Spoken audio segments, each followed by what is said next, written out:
बहुत समय पहले एक छोटे से गांव में अनिरुद्ध नाम का युवक रहता था।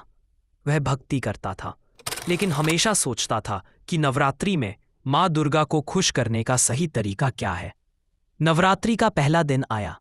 अनिरुद्ध ने मंदिर में बहुत सारे फूल चढ़ाए और ढेर सारा मिठाई चढ़ा दी, लेकिन मन में उसे संतोष नहीं हुआ। रात को उसे स्वप्न आया। माँ दुर्गा उसके सामने प्रकट हुई और बोली, पुत्र, भक्ति केवल भोग और फूलों से नहीं होती। अगर मुझे वास्तव में प्रसन्न करना चाहते हो तो 3 बातें याद रखो। अनिरुद्ध ने फोल्डेड हैंड्स से पूछा, माँ, वे 3 बातें क्या है? माँ बोली, 1. सच्चा मन, जब भी मेरा नाम लो मन को निर्मल रखो। झूठ, छल और क्रोध से दूर रहो। मेरे लिए एक सच्चा जय माता दी 1000 नारियल से बड़ा है।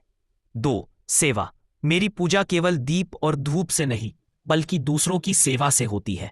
किसी भूखे को भोजन दो, किसी दुखी को सांत्वना दो, यही सबसे बड़ा हवन है। 3.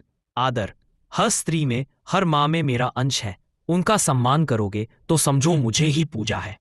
अनिरुद्ध ने अगले दिन से यही करना शुरू किया। उसने पूजा भी की, लेकिन साथ ही गांव की गरीब बस्ती में बच्चों को खाना खिलाया, बुजुर्गों की सेवा की और सबको आदर दिया। नवरात्रि के 9वें दिन रात को माँ फिर सपने में प्रकट हुई। उनके मुख पर तेज था। वे बोली, पुत्र, अब तूने समझा कि मुझे प्रसन्न करने का मार्ग सरल है। भक्ति का मूल है पवित्रता, सेवा और सम्मान।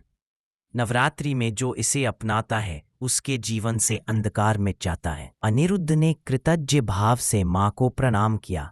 उसके बाद से गांव में नवरात्रि केवल पूजा और सजावट का पर्व नहीं रहा, बल्कि सेवा और प्रेम का उत्सव बन गया।